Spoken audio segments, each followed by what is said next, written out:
So I don't know exactly how ethical this actually is, but whenever I got my hands on money that was basically broken or torn up or had, for example, a lot of stuff like like drawn on it like a phone number or an address for some reason, my first thought was always I gotta spend this money as fast as possible and give this problem to somebody else. Okay, so I would grab a little tape sometimes. All right, tape it up, go spend the money, and I'm like, okay, I'm done with this part of my life. Okay, so for the most part here, to be honest, I thought it was going to be a little bit more complicated when it came to, for example, well, if you have money that's been broken, that's been burnt, that is moldy or something crazy, like you're probably going to be like screwed over. The answer is not really. Like they make it pretty simple to get those bills exchanged for like newer ones or just have that money deposited into your account. It's not that complicated because if the bill is legitimate, then what's the problem with just basically exchanging it for a new one because it is still worth the same exact thing. Okay, that's the main idea here. We're not buying a house here where the value is based on how it looks and its actual quality. No, it's a bill and this is a method of exchange, so it's not that complicated whatsoever. So in this video we'll talk about minor problems from like burn marks and moldy bills to coins and so on and everything else and what you actually have to do. Now this video, I got a lot of information from WikiHow, which is a great website that I basically use to gather a lot of information and to just basically answer common questions that I basically have all the time. So as always, guys, like this video on top, also subscribe and hit the bell so you're notified, okay? Now, the first thing is, okay, let's say you have a bill, and by the way, this is not American money. It's like really like much like Dominican money. But let's say this bill has, for example, some paint on it, like this one does right here, or like paint all over it, okay? And if it's actually broken, I'm not gonna break my money, broken in some parts and so on, the answer is, can you actually get this money exchanged? Well, if you go to a store to try to buy something, the person might say, hey, I'm not trying to accept that money, that's fine, but there is an authority that will most likely accept that money, and that's going to be a bank. So if you take that money with some minor tears and like some like drawings on it, and you know, like it's like stained with like coffee or whatever, you could have that money easily exchanged for whatever the amount actually is. A $20 for a $20 bill and so on. It's not really much of a big deal.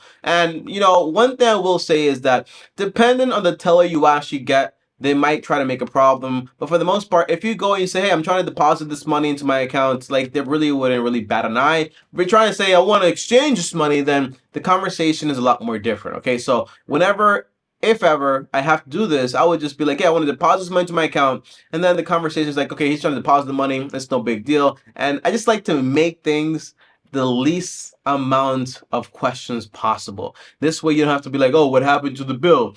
Oh, how did it get scratched up? None of your business. Just like deposit the money into the account and call it a day, all right? So banks will usually accept these notes that have, for example, some problems. Now you might be wondering, Tommy, well, what about the other extreme? You know, I have these bills, they got burnt up, or maybe they're moldy and something actually happened to them. Now, the answer is a lot more complex here, and here's why.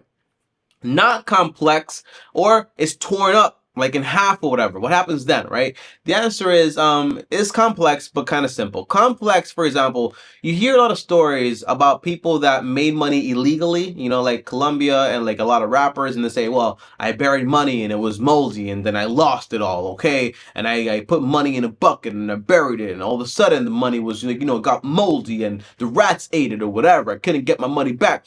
That's not really what happened. What happened is that money is illegal. Like they made it from like illegitimate sources, and they can't really justify that income, so they can't just take it to the legitimate place to actually get that money replaced. So that's what's actually lost, because they really can't spend it in a sense, right? So the idea is you actually have to go, for example, to the Bureau of Engraving and Printing, and you actually have to send the money along with a letter explaining what actually happened. Now, this means, for example, if you got yourself like a $100 bill or a $10 bill or a $1 bill, and it's actually torn, the answer is it has to be at least more than half of the bill that's actually there, like physically there. Why? Why, right? The answer is pretty simple, because if it was like 50%, I could just basically make a living out of turning $20 into $40 just by doubling, okay? I have a $20 bill, turn it in half, send it, get $20 back, send the other half, get that $20 back, now I got 40. But no, you have to have more than 50% of the bill This way, you can't double your money, all right? That's the simple idea. So if you have more than 50% of the bill, and the other like 25% or 30% or 40% is actually missing, that's fine, no big problem. You send it over and they will send you the other bill, no problem, okay? Now, if you have burnt money, right, but more than half is missing, but it's actually there, you can actually see it was actually burnt away, they'll actually do an investigation and you could actually get your money back. Same thing with moldy money, same thing with money that got eaten up by rats. Now, the problem comes in when you have illegitimate money from illegitimate income streams and so on. Then it's illegal, and then you get yourself in trouble. But for the most part, if it's legal stuff, you don't really have to worry about anything. Now, here's a simple trick that I basically do to make sure that if there is a fire, if there are rats, my money is safe. Now, I no longer do this because I no longer, what am I saying? I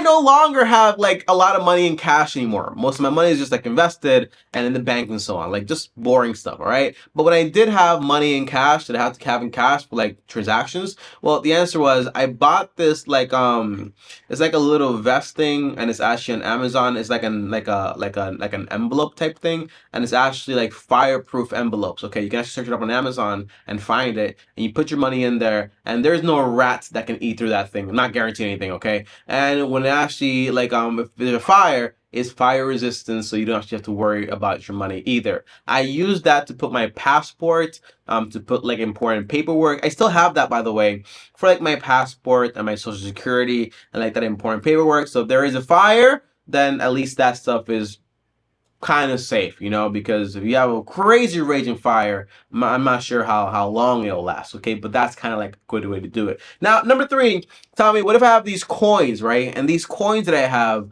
they're dirty. You know, you ever try to save like some coins and all of a sudden like they get kind of like ugly or whatever? Well, you can actually send that money over to the US Mint and they'll actually return the money to you. However, though, if you have money that's been basically manipulated, like you try to like get it you try to heat it up to melt it, you have coins stuck together or whatever, that's different because you probably won't get your money back because at that point you kind of like did something weird to the money, okay? That's the whole idea. So overall, guys, it's not really that complicated. I put a link down below to the actual full article on the steps you have to take to send the money over, to write the letter, and to actually do the whole process. But overall, if you got the money from a legitimate like source and you actually have like a good story to tell and like a real story, like, you will get your money back, okay? There's no big problem. So the answer is, if you have money that's been like torn in some places but it's fine, take it to the bank.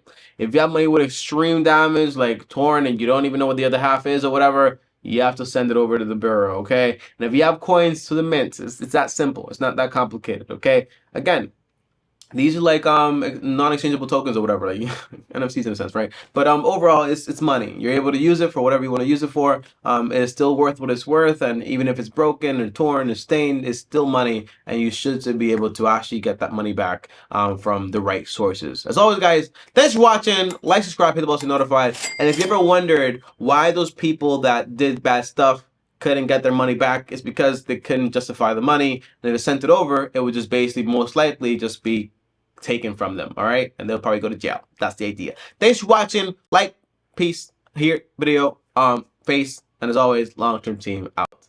I always want to do that. Like, it sounds like I'm like the video's cutting out, but it's not. I just did that effect myself. Peace out.